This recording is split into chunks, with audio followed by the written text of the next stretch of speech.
Degree Net Podcast. Third Degree, the Third Degree Net Podcast. Third Degree, the Third Degree Net Podcast. Third Degree, the Third Degree Net Podcast.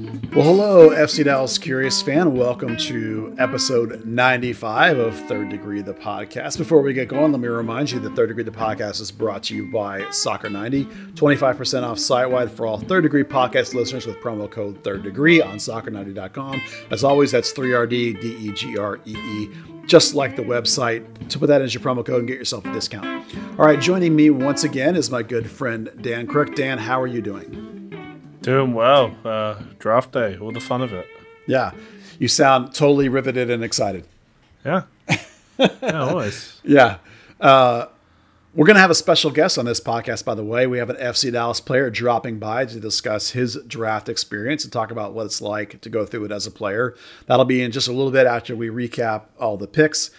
But Dan, let's get right into it. Let's talk about the draft picks. But before we do then go through them one by one, let's just talk about the general nature of the draft. They did shorten it by one round this year. I hope they keep that. In fact, I hope they get rid of the third round too.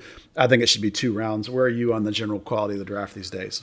It's definitely decreased a little bit. I'm not sure how much of it is surrounding the 2020 season where kind of half the teams had like 6 games, half the teams didn't play. And affording that extra year of eligibility. But it was pretty telling that Colorado traded up to 3rd overall for their first pick, and then their second round pick they just passed on. It seemed like half the teams had passed by the 3rd round. Yeah, teams that don't have USL sides, particularly these days, are passing on everything because there just isn't space on their rosters, and the cost to bring in a player for your training camp is higher than the value of a guy who's pretty much has 0 chance to make your roster. So Dallas and the teams that have USL sides go ahead and take these later picks because they want to get these guys into camp, see what they have, and then try and sign them for their development squads. And we'll get to that all with North Texas Soccer Club in a bit. So the number 1 draft pick for FC Dallas this year was none other than Nikki Hernandez after trading up. Nikki Hernandez, of course, you guys will all know, plays for North Texas Soccer Club, and he's a graduate of SMU. In fact, he graduated at December while he continued classes playing for North Texas, got his degree, so good for him. His dad actually played for the Dallas Burn back in 1998, although play is a relative term. He didn't get into any games, but he wore the number 19 before Bobby Ryan arrived on campus. So Nikki's got a connection to the club, and it was really nice, Dan, to see them acknowledge that he was a Dallas Texans player and didn't come out of their academy, came out of another local academy. It was nice to see them acknowledge that.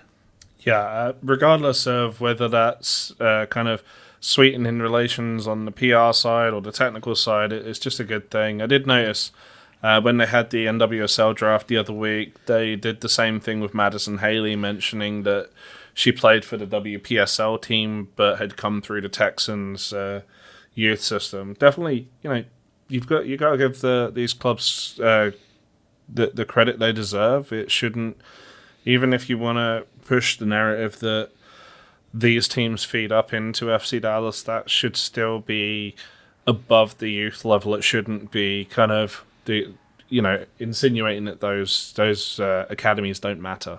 Yeah, we want to see the club build the pool for everybody. There's more talent in Dallas than can all play for just FC Dallas. So it's wonderful to see them acknowledge the Dallas Texans, who are one of the great clubs in American youth soccer history. And we're the biggest club around here for a long, long time until FC Dallas came around and usurped that position. But still a tremendously quality club. Now, the real important thing about seeing Nikki Hernandez picked, Dan, is that he already was a player for North Texas Soccer Club, and I know you know this. So a lot of people were questioning why in the world would Dallas draft a guy they already had under contract. And the important rule to understand is that the MLS teams and MLS rights are separate, and the team that drafts a player in the MLS SuperDraft owns that player's rights in MLS for 2 years. So somebody else could have drafted Nikki Hernandez because his name was in the draft pool. He's not a homegrown player. He doesn't play for the FC Dallas Academy. He was draftable. So somebody could have grabbed him and owned his rights for 2 years. And if you wonder why would anyone want to do that, well, FC Dallas did this very same thing with a goalkeeper a year or two ago. They drafted in the 4th round after he had already signed for Atlanta United too. And now Dallas at the time said something about wanting to bring him into camp, whatever, but he never did because he was already under contract with Atlanta. And eventually that player moved to Inter Miami's development team. And so Dallas traded his rights eventually to Inter Miami. So it is something that could have happened. And Dallas obviously values Nikki Hernandez enough to go ahead and have drafted him so that they can lock him up. And I think, Dan, by picking him at that point, it doesn't clearly indicate the value that they see in him. Yeah, I mean, let's not be under any illusion that, it's an enormous trade for those rights. You're talking about a 50 grand set fee or a compensatory draft pick. But the fact that, it shows belief in the player, it, doesn't give a weird picture of, yeah, we believe in you, but you're not worth our first round pick after we've already gone and circumvented the draft to get Khalil Edmakar from Philadelphia Union. Yeah, picking up Khalil via this homegrown trade and signing, in effect, gave them a high-level draft talent and allowed them to make this trade for Nikki Hernandez. Maybe this pick would have happened anyway, but it's still a positive move by FC Dallas. Now, I wrote at the end of last North Texas season that Nikki's play had really opened a lot of eyes, and mine included. I did not think he was that good coming out of SMU, and his play was enormously quality for North Texas for USL 1. I wrote at the end of the season that Dallas was considering bringing him into MLS camp and giving him a shot in the spring. Now, on the conference call today, he indicated that was true, that they did tell him at the end of last season that they wanted him to come into this spring camp. And picking him this way allows that to come to fruition. Now, there's lots of ways they can go about keeping this player. He is under contract for next season with North Texas. They could leave him there and keep his MLS rights for 2 years. They could sign him later to an MLS deal. They could loan him up, I believe, if through the rules. They could even sign him to an MLS deal now and then loan him back down. So there still probably will be a lot of North Texas Soccer Club in Nikki's short-term future. And how much so may depend on how many loans that FC Dallas does. We've talked a lot about the idea that some of these younger homegrown midfielders like Thomas Roberts, like Eben Surreal, like Brandon Cervania may need to go out on loans to get more playing time, and then Nikki can step in and fill the training void, fill the first team garbage minutes, late game minutes. He is an older player than a lot of those young guys, maybe even more ready for MLS than some of those guys, and still play with North Texas. Yeah, I think it's kind of one thing he's really got going for him is has more of a defined role than a lot of players. We've seen Brendan Cervania kind of switch between the 8 and the 6. We've seen Thomas Roberts is a true 10, so it's kind of harder to bring him back to that free 8 or push him out wide. So, being a true, to the letter box-to-box 8 with great attacking tendencies just plays in his favor so much. Yeah, he cited on the conference call that they did with him that he really admired Ricarte's game, Andres Ricarte, and wanted to emulate that game. He has a little bit of Brian Acosta's tendency to want to make those surging runs forward. He has that little extra attacking flair. A lot of potential here, real exciting player. How much he'll play for North Texas versus FC Dallas this season will remain to be seen, but a terrific pick. And when you combine it with the Khalil homegrown signing, Dallas for their first team has done a couple of really nice moves. Yeah, I think it's worth saying, 50,000 secured the homegrown rights for Khalil. Nikki through the draft doesn't cost a thing. Colorado, in comparison, paid 200,000 to get into 125,000 to get into the 6th pick, and then another 200,000 to trade that up to get to the 3rd pick. So, you compare two players who can certainly fill roles to spending, over 300 grand for a flyer on a potential starter. It just seems like it's an FC Dallas move. Low risk, high reward. Yeah, we like this manipulation of the draft and the rules, and I think it's quality across the board. All right, let's talk second round. Now, FC Dallas took a goalkeeper, Dan, out of the second round. Now, let's discuss really quickly the idea that why they would take a keeper. Now, some people might find that surprising when they have 3 keepers, but even though keepers play till they're older, Maurer is still 32, Jimmy Maurer. Kyle Zobak is 30. And even while Felipe is 21, and we really like him, Felipe, we had to look at him, and we continue to look at him as a buy to sell. He's going to be gone a bunch. Well, not now, he's not, since the Olympics are about to be canceled. But if they do end up buying him, because currently he's on loan for just another season, so either he'll go home or they'll buy him with the idea that they're probably going to sell him, maybe. So Carlos Aviles is out of the system now. Seth Wilson, who's the academy graduate recently, seems to be out of the system. Michael Collodi, another recent graduate keeper, still is at Columbia. You're not going to bail on Columbia to go to North Texas Soccer Club.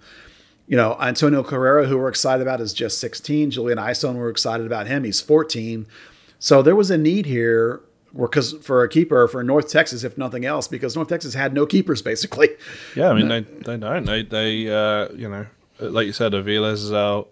Luis Zamudio's out. So, yeah, at worst, they can offer him a USL 1 deal and see where they go from there. But seems like a really solid pick. Goalkeeper out of Virginia, Colin Shutler, first team All-American College Cup All Tournament team in 2019. The Virginia team lost on penalties to Georgetown, so it sounds like he had a fantastic tournament. And then, they obviously rate him very highly because he was the first All-ACC first 11 selection from Virginia since Tony Miola. Yeah, you're talking about a guy that's a first-team All-American as well. And many of the draft boards I had seen, he's the first keeper listed. Now, he is a tiny bit smaller than you might want at only 6'1", rather than, say, 6'3" or 6'5". But, still plenty to work with. More than likely, it's going to be North Texas or nothing, I would have to think, as are every pick to follow after this. Yeah, and you got to think, it's kind of one for the future as well. If Felipe doesn't get taken on, there's a third, there's immediately a third opening. We've talked about the possibility of Carl Zobek maybe going into coaching eventually, whether that's with FC Dallas or elsewhere, which opens up a spot. So, it's do they, kind of as we've talked about with the little log jam at North Texas SC, trying to figure out, will a player take a deal for that to then, maybe have a shot down the line, like a Derek Wardock. Can you develop enough to be thrust into that first team picture? Yeah, for FC Dallas, any sort of homegrown or potential signings are a couple of years down the line. If this guy comes in for a couple of years and progresses, North Texas is always about progression, then that's the thing. And it underlines the fact that there definitely was a hole. Now, we've talked about a foreign goalkeeper coming in, but, North Texas needs 2 keepers. So it'll be interesting to see if this kid's willing to take that North Texas deal or not. See how he compares in camp, see how he looks. Maybe he won't be good enough. For all we know, he might not get that offer. It's not an automatic. So a developmental project from here on down in the draft, and definitely Dallas saw a gap in their keeper lineup, in terms of their ages and progression of guys. And obviously Ben Hale has not filled that void, and Seth Wilson's not filling that void, and Collodi's not yet filling that void. So Colin Shutler gets the chance. Yeah. All right, on to the third round picks, and this is where one pick that's a big-time project and kind of fascinating project, and then 2 picks which I'm really, really pleased to see because they have an FC Dallas Academy connection. And the first pick is Thibaut Jaquel. I've probably gotten that wrong. Thibaut Jaquel, who is a Frenchman from Severn, out of the Metz Academy specifically, but he's been playing at Campbell for 4 years. He was a third-team All-American in 2019, Big South Player of the Year. Campbell's a rising program, by the way. They've gotten to playoffs a couple times lately. He's about 6'1", 165. He's a striker. I think he's a high striker, but I'm not 100% sure. I've never seen him play. One of the things that's most fascinating is he was named to the Big South Conference All-Decade team, which is a pretty big accomplishment for a guy from Campbell. I mean, the Big South is not the ACC, but it's nonetheless an all-decade team. It's remarkable. So if you're looking, again, thinking North Texas, Ronaldo Damus has moved on. Alex Bruce was retained, but was pretty inconsistent with the injury combinations last year. So Thibaut Jacquel might get a really good look here to play a bunch of time as a forward for North Texas. Yeah, it'd be kind of interesting. I saw him listed as a midfielder, but he's a number 10. He plays in the 10 jersey. And in 2019, when he was named to that third team, he led the nation in scoring. From 21 games, he had 18 goals, 5 assists. Had a dry spell when Campbell played good schools, like UNC, Virginia, SMU, anyone like that. But scoring. I mean, he obviously knows how to finish when he gets the ball. So it's definitely one to take a chance on. Yeah, so maybe we're looking more at a off-striker 10-ish type or even a wing-ish type perhaps if he has some midfield kind of capabilities, which it sounds like he might. So, again, it's an intriguing kind of off-the-radar kind of diamond that potential diamond in the rough that Dallas loves to look for. This is like the winger they drafted last year, Andres, who ended up going home to Norway, or it's like really like Damus in a way was, these guys that are off the radar and off the high profile teams that Dallas knows because Campbell's close enough. They've probably seen lots of tape on him or even know people there. So it's an interesting question to see how he fits in and a project player. Now, the trouble is, as a non-American, international spots are tough. So that makes it really difficult for him to fit into the FC Dallas first team MLS picture. But that's what North Texas is for, is to try out guys like this and see how it goes. And what it also can have an effect on is the visa status. We had there was the issue. I'm not sure if it was that was the reason Anders Engebretsen had to go back to Norway for originally, but there were a couple of players who were getting stuck outside with just with hold-ups with visas. Yeah, I remember Federal last year had a little bit of a visa issue at the beginning and had trouble getting into camp. So we'll see how that goes with him. And an interesting question and a kind of an experiment sort of pick. All right, the next two picks I love a lot. The first one of them is Mark Salas, who, if you read my work, you'll have known I talked about him as a potential homegrown this year. Obviously, that didn't prove to be the case. I really like this player. He's very, very versatile. Now, he's nominally a right back. He was in the Dallas Cup winning team with Paxton and Jesus, but he can play center back and he can play left back in a pinch. He's not super tall, but he's very versatile all across the back line. FC Dallas Academy ex-player, so he could be a homegrown signing eventually if you want. I really like the fact that they picked him. Does he have a shot to make the FC Dallas team? I mean, if Reynolds is sold, if Guy's going alone, maybe there's some room for him. Maybe he's a guy. I've actually talked about him as a, fourth or fifth option down the line in terms of replacing your right back, over the next couple of seasons. So really nice pick here. I like this pick. Yeah, I like the idea of it, kind of keeping it in-house a little bit. I was a little bit confused. I wonder if maybe there's a question over his homegrown eligibility, like missing a summer camp or something, summer camp, for using the draft pick. But, I mean, if you've got nothing better to do with it, select your own guys. Don't necessarily just pass on it. Yeah, I have not heard that he missed any of the camps. I mean, he's been playing for Denton Diablos, so he definitely is a guy that's been around town, so I would assume he would have kept up that status. No one said anything to me about him missing out on it. I think at some point they're picking guys just so somebody else doesn't pick them, since you're crap shooting at this point anyway. So I love the fact that they actually picked him to keep him locked up. And it's worth pointing out, like 3 picks before that, Brandon Toegi's taken by Houston. So, there could have been a little bit of a reaction of, well, okay, let's protect the Dallas kids.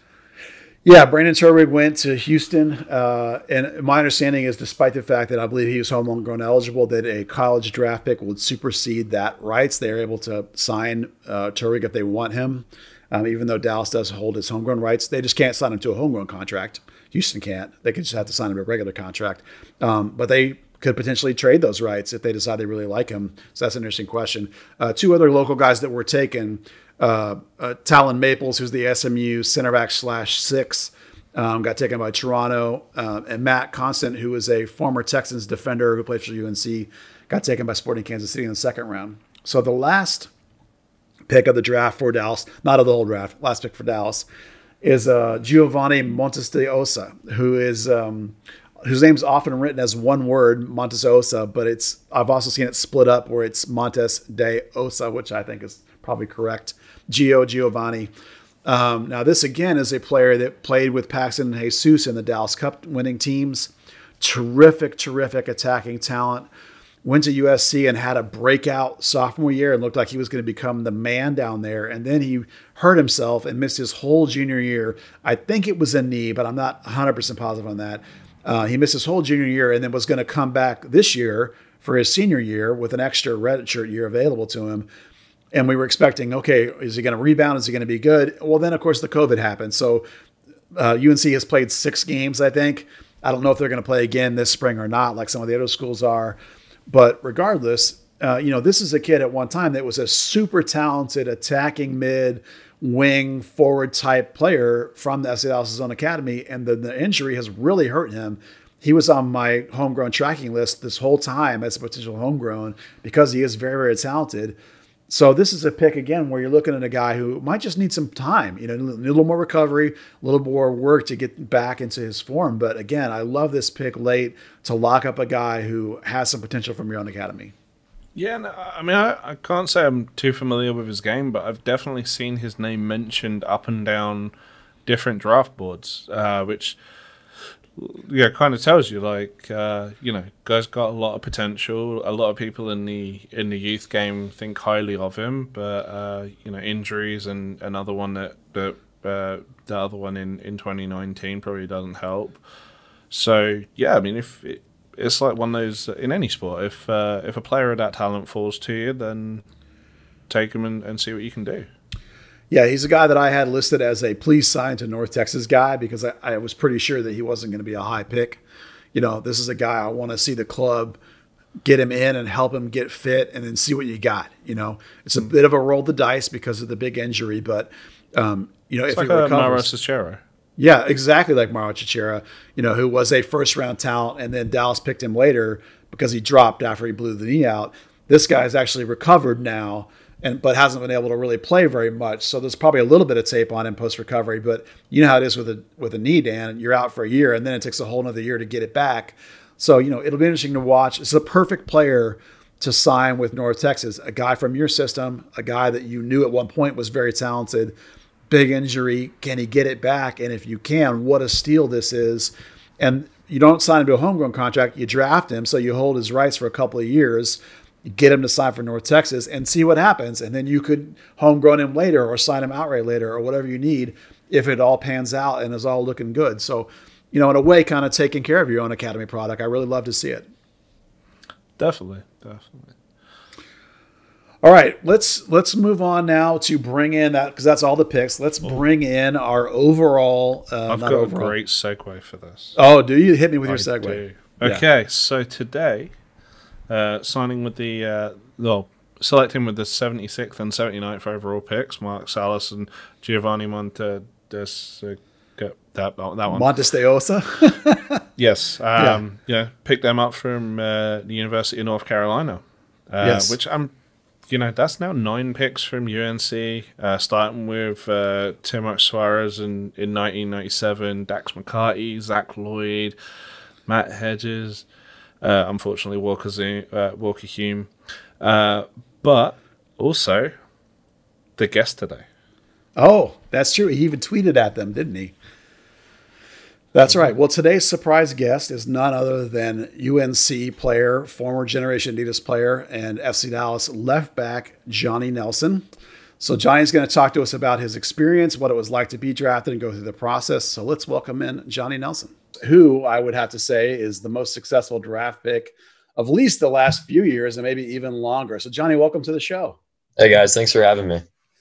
Now, just in case everybody doesn't know who Johnny is, which is ridiculous. If you're listening to this podcast, you'll know who he is, but he did, and in terms of draft context, he did come out of UNC after playing for 2 seasons. He signed as a Generation Adidas contract for the 2019 draft and was drafted 10th overall by FC Dallas in a pick, by the way, that was acquired from Montreal for Maxi Urruti. I didn't know if you knew that Johnny, that you came over from Maxi Urruti. Yeah, no, yeah, that's definitely pretty cool to know them.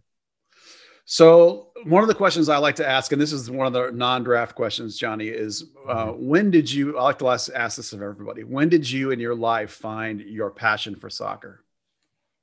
I think probably when I was in elementary school, for sure. I would say around 3rd to 4th grade. So I would be, I want to say, what is that? I don't know, 7, 8, 9 years old, right around there. Because I was playing multiple sports at the time, you know, baseball, football, and obviously soccer. And I just loved soccer the most. And then obviously as time went on, I just stuck with that. So I would say around that age. So it was triggered by play and not by watching or a particular event. And then obviously at that time, I would definitely start to watch soccer. So as I got a little older from that, obviously then the Messi era came in, and I think that's what really honestly kind of sparked it as well. Yeah, Messi's known for that, right? Yeah. All right. So before you even went to college, now I don't mean to set aside your DA experience and all that kind of thing, but one of the things that really jumped out at me looking at your resume yesterday was that you played in the U17 World Cup in Chile under Coach Richie Williams. Specifically, Christian Pulisic and Tyler Adams were on that squad. And for FC Dallas fans, Alex Zendejas was on that squad, who was a homegrown player at the time. So can tell us about Alex, but also what was that World Cup experience like for you? The World Cup, I think it was one of probably the coolest tournaments I'll ever be in. Honestly, I mean, we worked so hard for that. The cycle was 2.5 years we're down there in Bradenton, Florida. So it was such a relief to make it there. And I mean, the competition was so good. It was tough, but I learned a lot from that tournament. But no, the World Cup, the experience was awesome. And Zendejas, he's a very good player. I haven't talked to him in a while, but I thought he was one of our most solid players. Anybody from that team you're particularly close with still?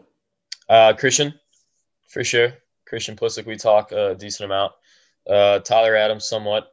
And then a few people that if they did or didn't make the World Cup roster, like the Logan Pancha, Tanner Dietrich, Tommy McCabe, those guys. Now, there must be a story, at least I'm assuming there's a story, about how a kid from Medina, Ohio ends up at North Carolina. How did that progression happen? So I always loved North Carolina at Chapel Hill. Ever since I was younger, I honestly loved watching the basketball team play. The Tar Heels, that blue, it just caught my eye. And I even wrote a letter to myself in 5th grade, like a future self. Like, wow. Dear Johnny, I hope you make it to a good college, either Wake Forest or North Carolina at Chapel Hill. And it came down to Wake Forest or North Carolina. So, and I found that letter a few years ago. Then it was just like hard not to get emotional because, that's where I ended up. But deep down, I loved North Carolina the most. So I'm happy I took that route. So how early did you commit to them in terms of I know some people commit, verbally a year or two out or whatever, well before their signing day. Was that a kind of thing or did it go right down to signing day for you? It was a little less than a year. So I was a senior in high school. My first semester, senior year of high school. So I don't really know if when people normally commit, but that's when I did. Does you and Matt Hedges ever chat about Carolina? I mean, he was only there a short time, but right. No, yeah, we do a bit, but obviously the coaching staff and everything was different completely. But no, we talk about it a bit, but obviously he wasn't there as much, but still it's kind of cool to have another Tar Heel on the team. So you were a starter from day one, walking onto campus there for your freshman and sophomore campaign. I'm curious if there was sort of a moment where you thought, oh yeah, I'm going to become a pro player. Was there a specific epiphany about that? Or did it just sort of over time, it just seemed like it was more and more likely? During college or even before that? Or even before that, was there a time when you just thought, oh yeah, I'm going to be a pro?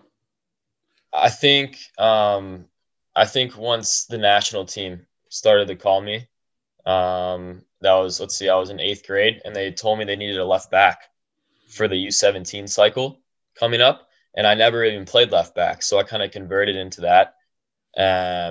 So I think at that point, and then when I got to residency, so I was 15 years old, a freshman in high school, I think that's when I want to be a pro. Like, I know I can do this. I want to do this for the rest of my life. I believe you've played some holding mid. Certainly you did on one or two occasions for FC Dallas. Where did you convert from when you converted to left back? What position? With internationals, I was kind of playing all over. It was either like a center mid or like a left wing. And so it's kind of funny.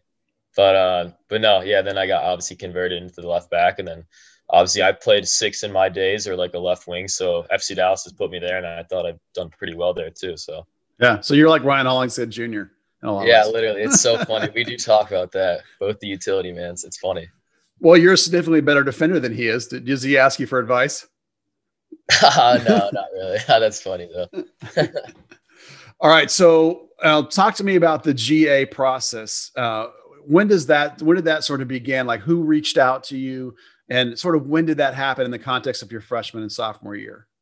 Yeah, so my freshman year, that's kind of when I heard about the GA deal, kind of something I wanted to do. And then I knew I wasn't going to get it. I wasn't going to get offered it. And then the start of my sophomore year, my sophomore season, that's when kind of, I think I talked to my coach about it a lot. And we wanted to really push for the GA deal. So I think Carlos, he definitely helped out with that. And then I think like halfway or like towards the end of our season, my sophomore year, that's when Aleko kind of gave me a call, and then he told me, we're gonna offer you a GA deal, and then that's when the negotiation started. But obviously, it was a very happy moment for me and my family because it's something I've been wanting to do for a very long time. And of course, it was very difficult to leave. I mean, North Carolina, the full ride, the experience of everything with college, the team, to leave. It was tough, but in the end, I told Carlos that's what I wanted to do since I was a little kid. So. It was my shot at it. So obviously I took it. That was going to be my question, was how receptive were your college coaches to that? Because, if they maybe had thought you would be there for 4 years and all of a sudden now they're scrambling to replace you or whatever, were they helpful in that process?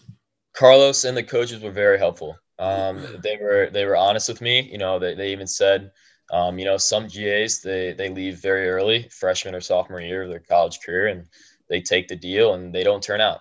So he kind of showed me the numbers, and but he even said, I think you've been ready.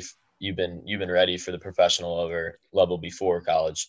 So he was honest with me, but he helped me a lot through the whole process. And we still keep in touch, but no, he helped me a lot. So your college season ended in November, and the MLS draft is not till mid-January. Yep. Is it tough in that gap to keep your mind on school or whatever else you need to be doing in that time? It was tough. Cause obviously that's all you could think about was, you're getting ready for pro, but obviously you had to finish out the semester with your team. And then obviously with school, you had to finish out the exams very good. And then, after that, it was just training a bunch over my Christmas break. And then obviously the first few days of January, I believe it was down to Orlando for the combine, and then straight up to Chicago for the draft. Have you finished your education, by the way, since you left school early? I have not, but I have a good deal with UNC where I can keep taking my online classes for free whenever I want. So obviously I'm just chipping away at those. Nice. Now you mentioned the combine. I did look for the list of names, and your name wasn't on the first list I saw, but obviously you just said you went down there. What was that combine experience like? It was different. It wasn't so much as soccer looking back at it. It was really a chance for the coaches to meet you. I think me and a lot of other players, we met with the coaches, some of the owners, and just kind of the whole coaching staff, and they just kind of got a feel for you. And looking back at it, I think that's the most important part. Yeah, you want to do well in the combine, the training, but we didn't really train that much. I think we had like 1 or 2 trainings as a team, then played like twice. And you didn't get a lot of minutes, which was kind of weird in my opinion, the whole setup. But it was really for the coaches to see you. Well, you might have been in the last one that ever happened, because they obviously didn't do one in 2020, and they may not do them going forward. Having been to about 6 or 7 of them, I can tell you that the hotel lobby is a feeding frenzy of agents and coaches and players. Yeah. The mingling is always something to see. Yeah, it was a crazy experience to see, but very fun. So speaking of agents, talk to me about that process. When did you sort of become involved with agents, get contacted by agents, and then officially sign with an agent? I would say a lot of players on my national team, the U17 team, that cycle, like we were like pretty young, like 15, 16 years old. I know agents would just, come to Bradenton. They would talk to our coaches. They would talk to our family. I think I've met with like around 10 to 15, like during residency. But obviously I didn't sign anything. I know a lot of players, they signed, and I don't know if it was the best decision. And then some players at that time signed pro very young, and they signed with agents. But me and my family, we didn't sign a paper, which was the smartest thing that we did. And then obviously once college came around, that's when I met mine. And then we did all the legal precautions with it, like through UNC, which helped a lot. What was the definitive sort of choices for you? What led you to pick the agent that you picked? Just being most comfortable with him, someone I can trust, and obviously looking at his other players. And personally, I didn't want a huge agency that other players have. It's people's opinions and what they want, but I wanted an agent that really would look out for me. Like I'm the top priority, which I like. Something more personable then. Yeah. Now, I know for sure you were at the draft because I've seen the pictures. Yeah. As you were approaching the draft, what was your sort of thought process? Did you look at the teams that were maybe picking in certain areas and look at like where you might be ranked to sort of guess where you might go? Or were you trying to keep an open mind about it? There was a lot of, the mock drafts. I mean, some had me going the top 3, some had me going top 15. But honestly, I didn't really read into a lot of that. I just kind of wanted to focus on the combine. And then I think after the meetings with some teams, I had a feeling I would go to FC Dallas because my meeting with Dallas went really well. And I was still available at the 10th pick. And then honestly, when FC Dallas came around for the 10th pick, I had a feeling I was going to get my name called. So. Yeah. So that was actually one of the things I was going to ask you was how surprised were you? But obviously, if you'd met with them, you felt really confident. Then right. Did you even see that 10 pick in advance as like that might be where I could go, or were you just had a good feeling in general? Just had a good feeling in general, and it was funny because when I think Dallas called Callum at 3 or 4, yeah, those, and they say from the University of North Carolina because obviously he's a Charlotte boy. Right. And I almost stood up, which was kind of funny. That would have been funny. I sat back down real quick. I'm like, oh God. But no, it's definitely a nerve-wracking moment, obviously for you and your family member, because I was sitting by my family at the time, and the clock's ticking, and they take their time, and you're just very nervous. But no, I had a feeling, just one of those weird feelings that I would go to Dallas. Let's talk about that whole sort of, let's call it a week. Like how far in advance of draft day did you arrive at the event? Yeah. So I want to say we went to Orlando for the combine. I want to say like January 3rd or 4th. And then January 10th, when the combine was done, we flew Stree and the other GA picks. They flew us straight up to Chicago. It was like a group of us. And then we got there, I think like the 10th. So the night before, I think it was on the 11th, I believe, one of those days. But we were only the night before in Chicago, and the next morning, that's when the draft day was. So we were only there for a night. But I got to spend that night with my my family, and a few of my buddies came up, which was really cool. And then the next day, that was the draft day.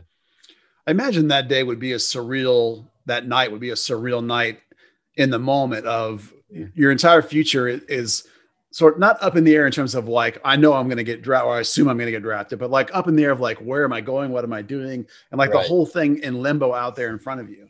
Right. No. Yeah. It was that night before. It was pretty nerve wracking. I was practicing my speech. They even said, you can practice your speech all you want, but once you get up there, you're like a deer in the headlights. And they were right. Right. But no, the day, I think once I got drafted, after I said my speech, I felt confident with it. And then just kind of meeting Lucci and Dan and them, I think it just felt right. And it was, looking back at it, it was definitely one of the coolest days of my life.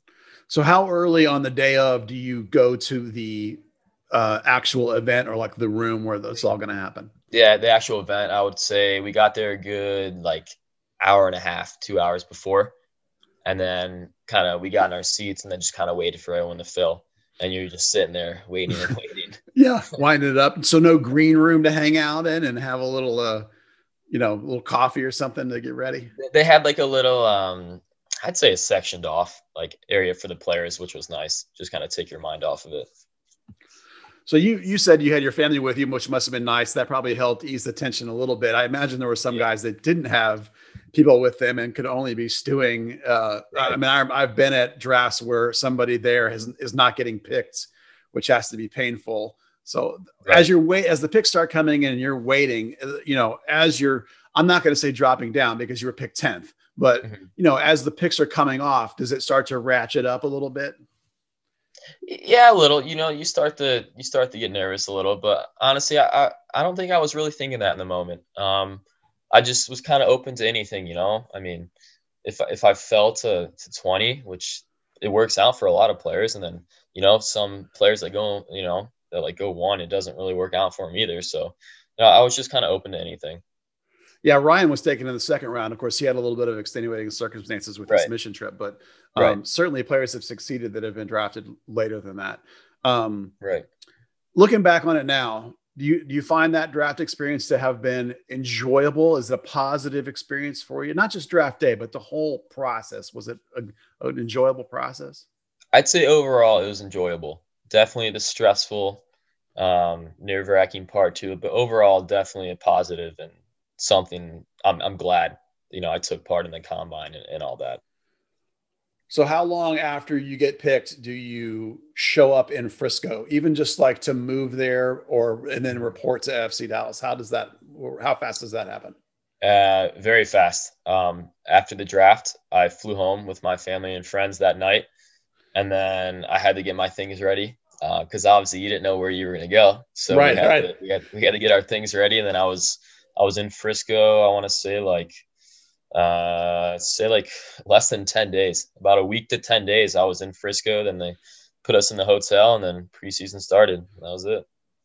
Now you seem, from my contact, to be very friendly with Callum Montgomery. From your draft experience over the last 2 years, I thought it was time for Callum to be starter. I think that he's ready to start in MLS. So I was a little bit bummed that FC Dallas moved on from him, but I do think that Minnesota is a good place for him to have gone. Do you have any thoughts about Callum's move? Obviously, we were really good friends. We were roommates, actually. So, we're going to stay in touch, but, I hope for the best for him. I know he's good enough to play in this league. He's good enough to be a starter. So, honestly, I hope he kills it in Minnesota. When you say you were roommates, did you guys live in one of the FC Dallas apartments, or did you guys do something on your own? Something on our own. Yeah. So let's talk about right now. I'm curious with this sort of season. The season's not in limbo, but the start of the season is in limbo. I mean, nobody knows when we're starting.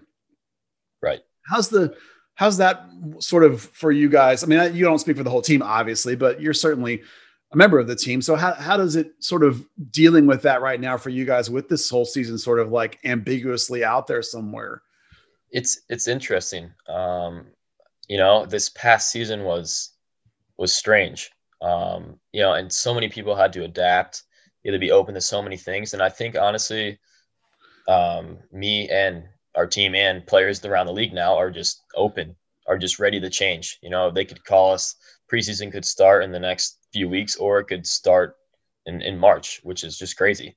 I think right now, me personally, I'm starting to get my head right, starting to get back in shape. Obviously, I took some time off with my family and friends, but now I'm back into it, training.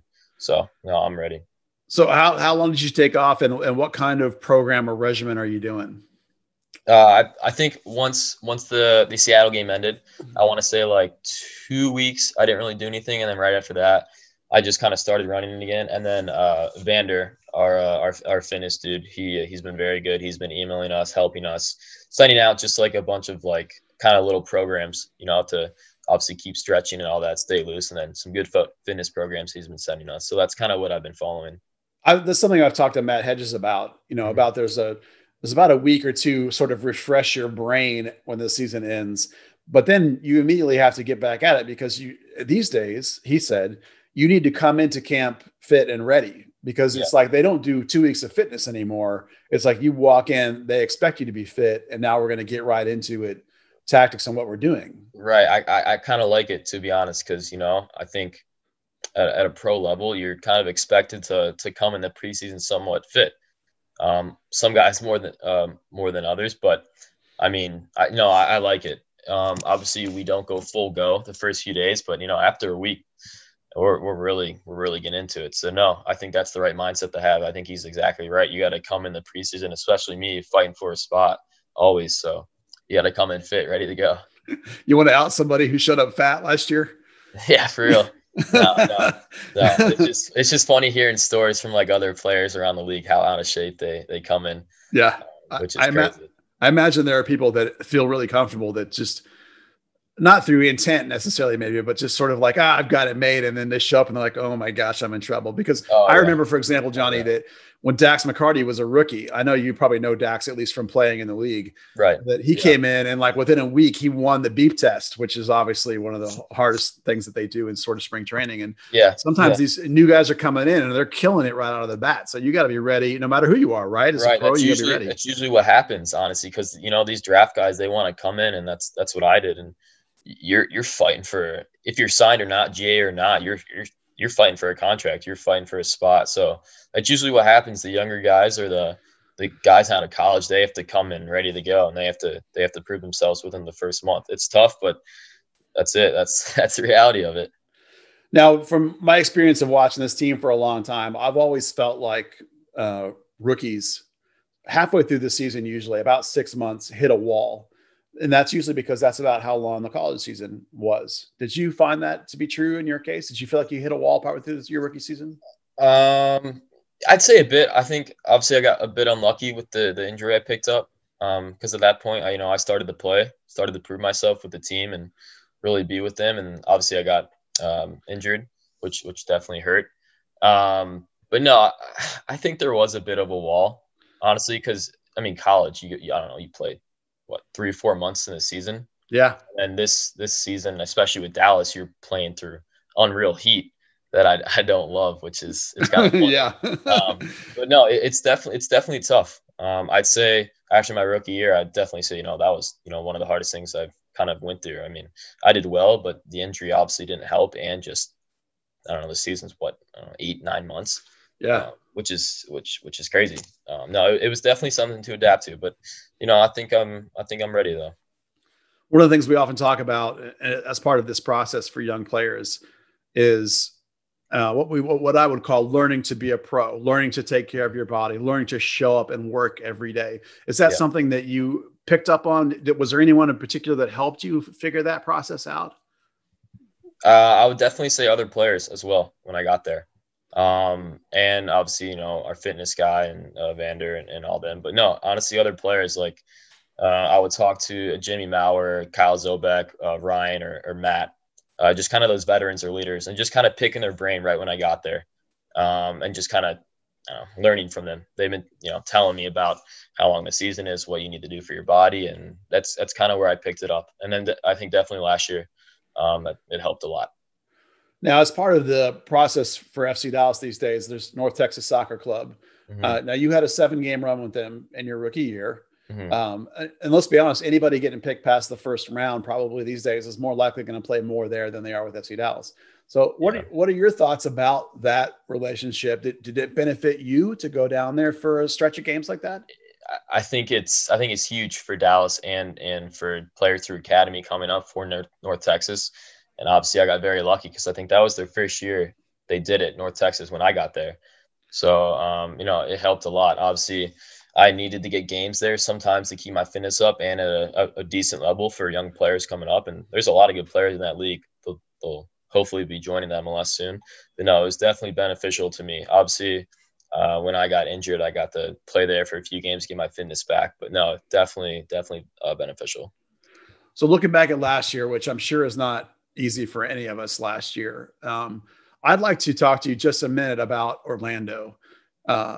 For you personally, difficult situation for literally the entire team. Not an easy situation. We all know that. Right.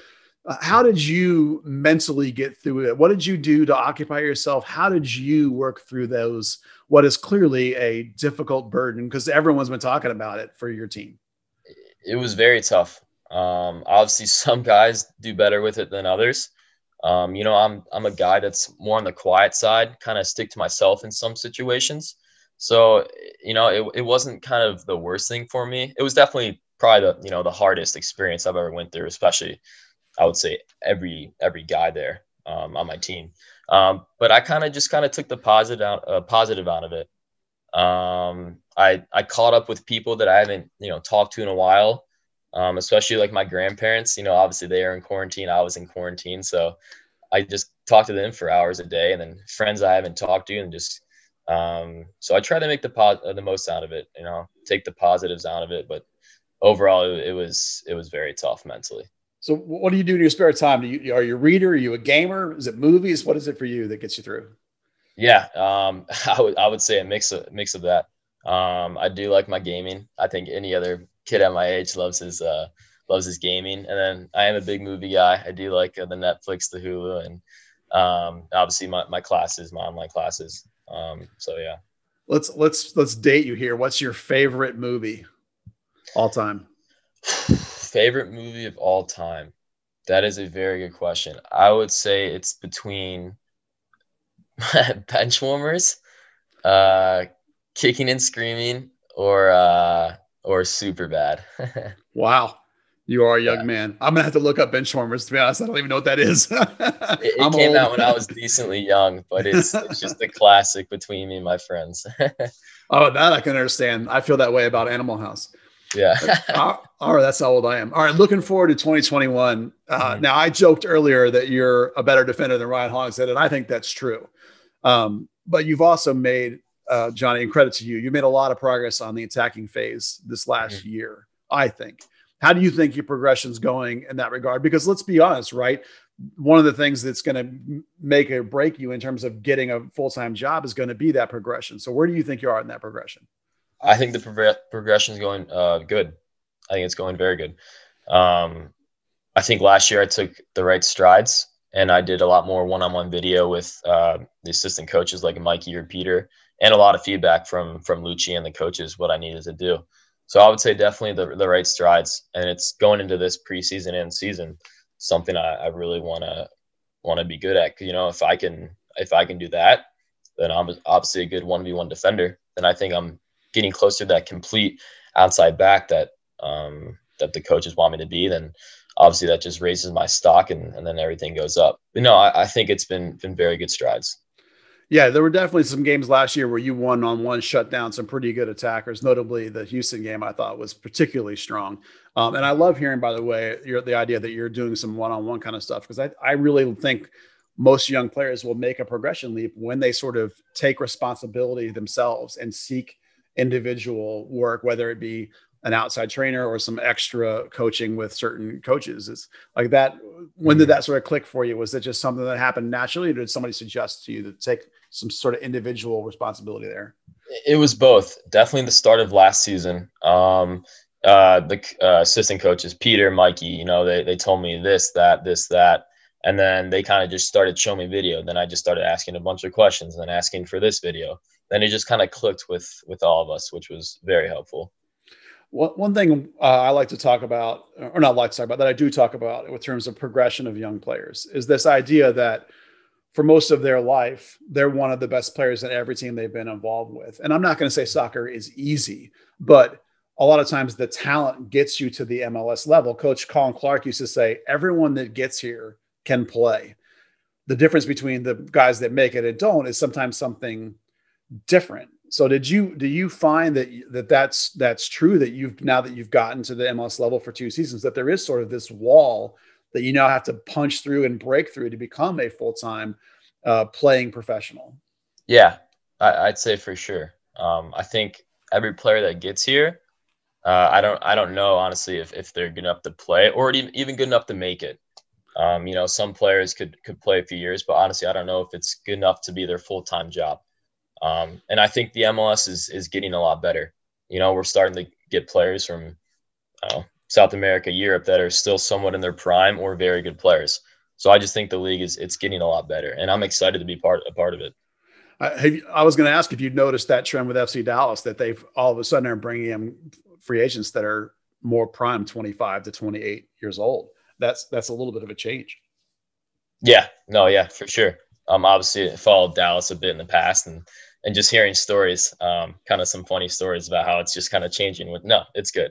It's very good. Are you a goal setter? Do you set personal goals for seasons? And if you are, do you have some for 2021? Yes. And I would say I'll just give you a few of my goals, and I think we touched on it. Soccer, personally, the attacking phase. Obviously, I want. I kind of set a goal for myself before a training or game, and something I really want to do in this upcoming season. It's something along the lines of get 3 crosses each half. That's help your team in the attacking third. If it's just being higher up there or just being available for them.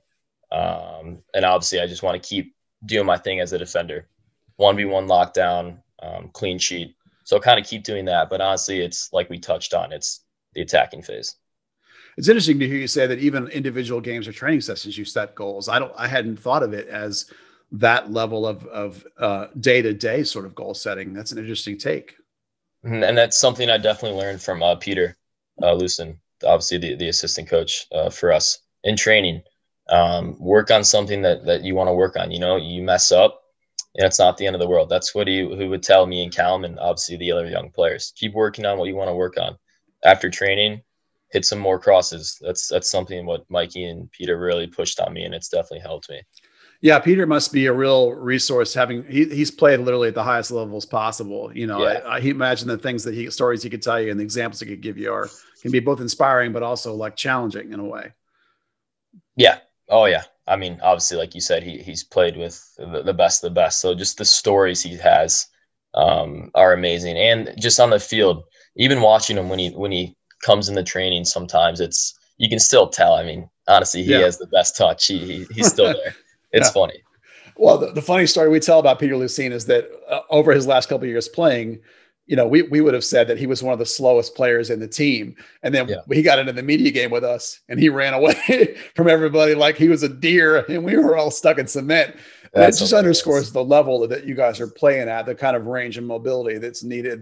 But when you see a player like Peter, and this is probably true of Oscar too, when he was coaching, when they would step into training, you can still see the quality of the talent. And speaking of which, does Lucci ever remind you that he won the Herman Trophy? Does that come up very often? Very little. Lucci's a very humble guy, but people will say that he was a stud, obviously, back in his day. But no, he's a very humble guy. All right, the world's kind of divided into two people here, Johnny. People that believe jersey numbers are important and matter, and people that don't. Where do you fall into the spectrum of jersey numbers? Jersey numbers? Oh God. Let's see. I don't think it's as important. Not so important. Not so important. I don't know. I don't think it is. Do you like your 26? Are you interested in keeping that, or you think you might want to go somewhere else? I mean, we'll be honest. 26, not the 10 or something like that. Not the best, no. I think it's cool. I can make something out of a 26 here at Dallas.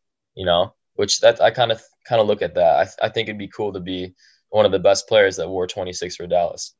It's funny you say that. We've been doing rankings by numbers. I'm up to 25.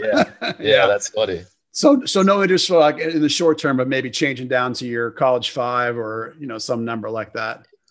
I mean, 5's taken, but if the opportunity present itself, possibly. But I think it'd be cool to stick with 26. All right, 26 it is. So that's your new favorite, I'm going to say then. Yeah. I'll stick with 26. All right. Well, that's a perfect number for the 26th season of Major League Soccer, right? I don't know if that popped into your head. Oh, yeah. 26. Wow. I didn't even think about that. That's funny. Good timing. There you go.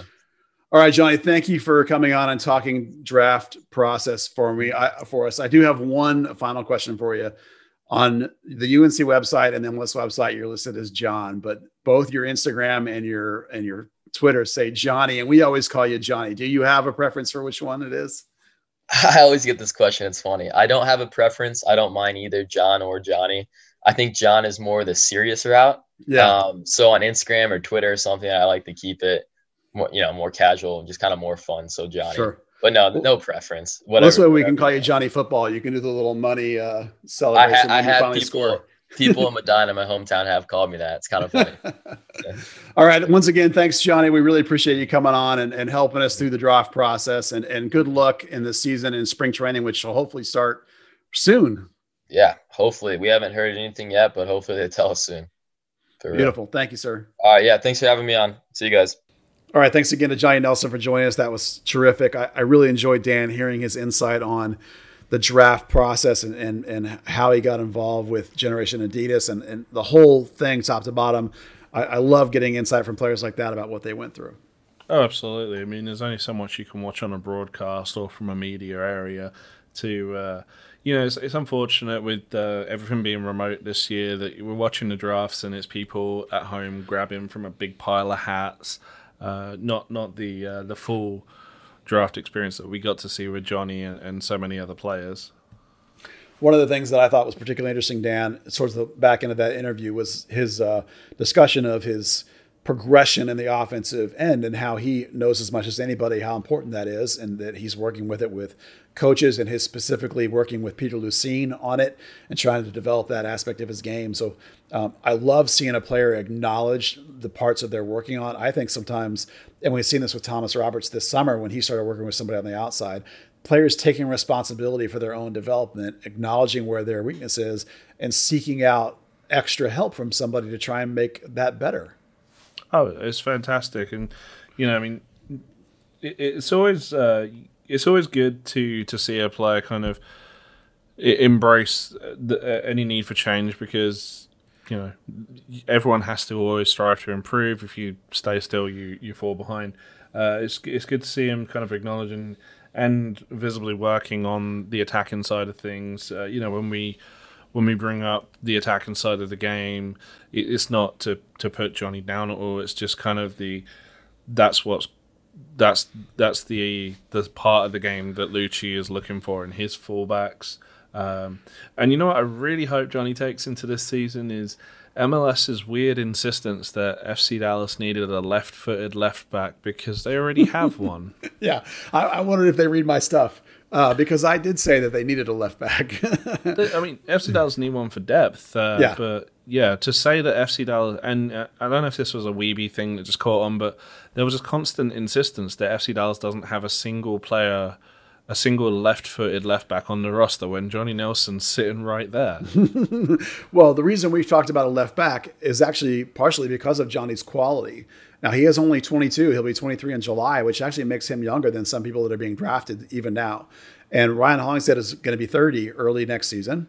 Now, Ryan is a great leader on this team. He'll be able to play past 30, no question. But Johnny Nelson also has tremendous value and is starter capable. So who knows if Johnny Nelson over the next 2 years from now will still be here, right? Number one. Number two, if Johnny Nelson's going to pass Ryan Hollingshead and get that starting job, he needs to get better on the offensive end. That's what that acknowledgement is about. He knows it. We know it. If he does pass up Ryan Hollingshead, then Ryan Hollingshead will be surplus. If either one of those two things happen 2 years from now, you'll need another left back. And Jonathan Gomez, who was the heir apparent left homegrown back, he's gone. He bolted out of the academy and went to Lou City. He's not coming back. If the next guys in the academy that look good are down at the U15, 2005s and 2006s kind of level, early U17s.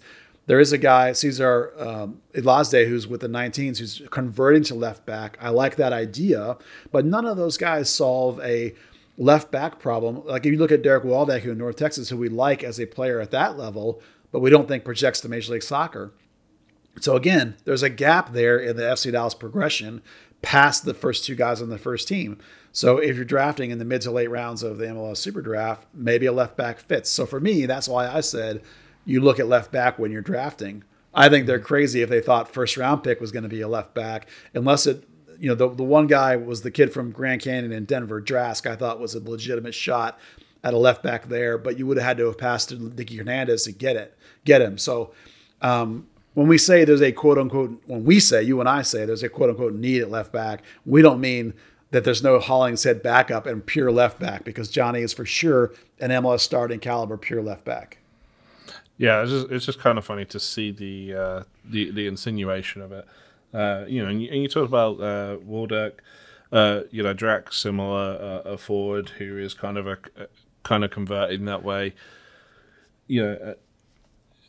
When we talk about the conversions they're not just okay, now you're a left back. Play as if you've played there all your life. Not everyone can be Brian Reynolds at right back.